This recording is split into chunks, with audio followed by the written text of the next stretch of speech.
আসসালামু আলাইকুম রহমতুল্লাহি ওবরাকাতুহু। সবাই কেমন আছেন? আলহামদুলিল্লাহ, আমি ভালো আছি। আশা করি আপনারা সবাই ভালো আছেন। তো আসলে আমি একটু আগে একটা ভিডিও দেখলাম, কিছু লেখালেখি দেখলাম যে ঢাবিতে ঢাবিতে আপনার ছাত্র ছাত্রলীগের যে কমিটি ছিল বা ছাত্রলীগের যেসব নেতাকর্মী, সে ঢাবি শিক্ষার্থী যারা ছিল, সেখানে আপনার ছাত্র শিবিরের যে ভাইয়ের কথা তারা বলতেছে যে ছাত্রলীগের কমিটিতে তার নাম আছে। তো আসলে ঢাবি শিক্ষা অঙ্গন যেখানে, সেখানে তো ছাত্র শিবির তো নিষিদ্ধ। ছাত্র শিবির তো শুধু সেখানে না, টোটাল বাংলাদেশেই তো নিষিদ্ধ। তাহলে সেই নিষিদ্ধ জায়গার থেকে তারা বাংলাদেশ ছাত্র শিবির যে কৌশল অবলম্বন করে তাদের কার্যক্রম পরিচালনা করেছে এবং তারা সেখানে লেখাপড়া করছে, তাদের দায়িত্ব তারা পালন করছে। তাহলে এটা তো অনেক গোপনে করতে হয়েছে। ঠিক আছে, অনেক গোপনে করতে হয়েছে, তাই না? তাহলে এখানে যদি তখন যদি সে কথার কথা আমি মেনেই নিলাম যে ঠিক আছে, তার নাম সেখানে অঙ্গ সংগঠনে, ছাত্রলীগের অঙ্গ সংগঠনে সেখানে আছে, ওকে, ভালো কথা।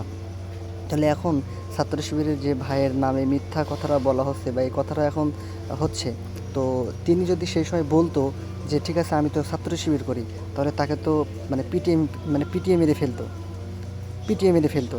তাহলে হয়তোবা কি সে টেকনিক খাটাইছে, হয়তোবা এমন তো কোনো কথাতে তিনি বলে নাই, বা ছাত্রলীগের কোনো বৈঠক, কোনো মিছিল মিটিংয়ে তো তার তো দেখা যায় নাই। তার কি চেহারা দেখা গেছে? তার তো চেহারা দেখা যায় নাই। এখন আমি আমি একজন মানুষ, আমি একটা দল করি।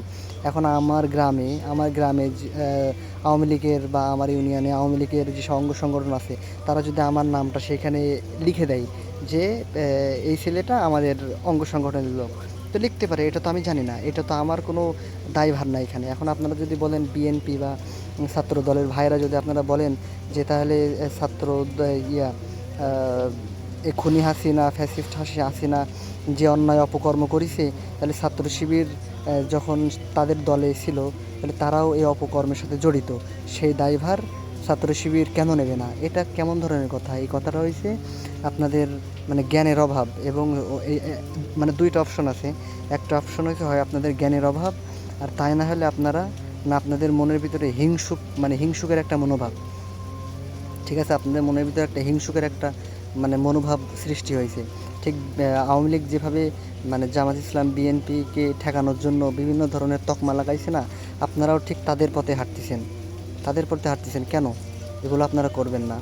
যদি আপনারা যদি বাংলাদেশ জামাত ইসলামী এবং ছাত্র শিবিরকে যদি আপনারা ওরকম চোখে দেখেন যে আমরা বাংলাদেশে তাদেরকে রাজনীতি করতে দেব না, তাহলে ঠিক কিছু বছরের অপেক্ষা, ঠিক বাংলাদেশ থেকে যেমন খুনি হাসিনা বা ফ্যাসিস্ট সরকার যেভাবে বাংলাদেশের মানুষের কাছ থেকে বিচ্ছিন্ন হয়ে পড়ছে না, ঠিক সময়ের অপেক্ষা আপনারাও কিন্তু ঠিক একইভাবে বাংলাদেশের মানুষের থেকে আপনারা কিন্তু বিচ্ছিন্ন হয়ে পড়বেন। এই কারণে আপনারা সাবধান। আপনাদের সম্মান করি, শ্রদ্ধা করি, ভালোবাসি। বাংলাদেশে বিএনপি একটা বড় রাজনৈতিক দল। আপনারা এরকম হিংসাত্মক মনোভাব নেবেন না।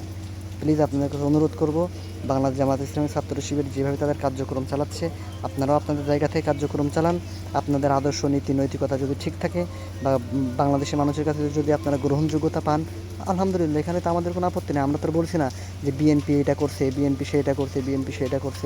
আমরা তো এটা বলি না। বাংলাদেশের মানুষ এবং বাংলাদেশ জামাত ইসলামী ছাত্র শিবির কখনো কোনো বক্তব্যে আপনারা একটা জায়গায় বলতে পারবেন যে বিএনপি বা ছাত্র শিবির কখনো বিএনপির নামে একটা মিথ্যা কথা বলছিল, বা বিএনপি এটা কেন করলো, বিএনপি ওইটা কেন করলো, বিএনপি এটা ভুল হয়েছে না। আপনাদের জায়গা থেকে আপনারা যেটা করছেন, আপনাদের কাছে রাইট আছে। বাংলা জামাত ইসলাম ছাত্র শিবির তারা যে কার্যক্রম চালাচ্ছে এবং তাদের কাছে যেটা রাইট মনে হয়, তারা সেইভাবে হাঁটতেছে। এখানে তো আপনারা যদি হিংসাত্মক মনোভাব পোষণ করেন, তাহলে তো হবে না। এখন বাংলাদেশ জামাত ইসলামী ছাত্র শিবিরের ভাইরা বা ছাত্র শিবির বাংলা জামাত ইসলামের নেতাকর্মীরা যদি এখন বাংলাদেশে প্রচার করে বিএনপি এটা ভালো না, বিএনপি ওইটা ভালো না, বিএনপি এটা খারাপ, বিএনপি ওইটা খারাপ, তাহলে কী হবে? এইসব বলতে বলতে বলতে বলতে জনগণ থেকে একদিন আমরা বিচ্ছিন্ন হয়ে পড়বো। আমরা বলতে বাংলা জামাত ইসলামী ছাত্র শিবির, আমরা এইসব অঙ্গ সংগঠন বাংলাদেশ থেকে, বাংলাদেশের মানুষের অন্তর থেকে আস্থা হারাই যাবে। ঠিক আছে, এই কারণে আপনারা এগুলো করবেন না। আপনারা আপনাদের জায়গা থেকে কার্যক্রম চালান। বাংলাদেশ জামাত ইসলামী তাদের মতো কার্যক্রম চালাক, আপনারা আপনাদের মতো কার্যক্রম চালান। এখানে হিংসাত্মক মনোভাব পোষণ করবেন না। আপনারা এরকম মানে এরকম ধরনের কথা বলবেন না। এরকম ধরনের কথা বললে আপনারা ভাববেন যে বাংলাদেশের মানুষের কাছে আমরা উপস্থাপন করব যে শিবির এটা অপরাধ করছে। আসলে শিবিরের যত আপনারা বিরোধিতা করবেন, শিবির তত প্রচার মানে শিবিরের প্রচার তত বেশি বাড়বে। শিবির বাংলাদেশে, জামাত ইসলাম বাংলাদেশে বেশি অগ্রসর হবে। ঠিক আছে? তো আমরা হিংসাত্মক মনোভাব পোষণ করব না। সবাই একসাথে একসাথে মিলেমিশে দেশ গড়ার কাজ করি। দেশ উন্নত হোক, দেশের মানুষ ভালোভাবে বাঁচুক, ভালোভাবে চলুক, এটা আমাদের কাম্য। আমরা জনগণকে ভালোবাসি। আমরা জনগণ থেকে আমরা বিচ্ছিন্ন হতে চাই না। বাংলাদেশ জামাত ইসলামী ছাত্র শিবির তাদের আদর্শ, নীতি, নৈতিকতা দিয়েই বাংলাদেশের মানুষের কাছে আস্থা অর্জন করছে। আর ইনশাল্লাহ ভবিষ্যতে আরও বেশি আস্থা অর্জন করতে পারবে। আপনারা এভাবে মিথ্যাচার করবেন না। এভাবে আপনারা মিথ্যাচার করবেন না। সবাই ভালো থাকেন। আমার ভিডিওটা আপনারা সবাই শেয়ার করার মাধ্যমে সবাইকে আমার বক্তব্যগুলো বা আমার মতগুলো আপনারা সবাই শেয়ার করবেন।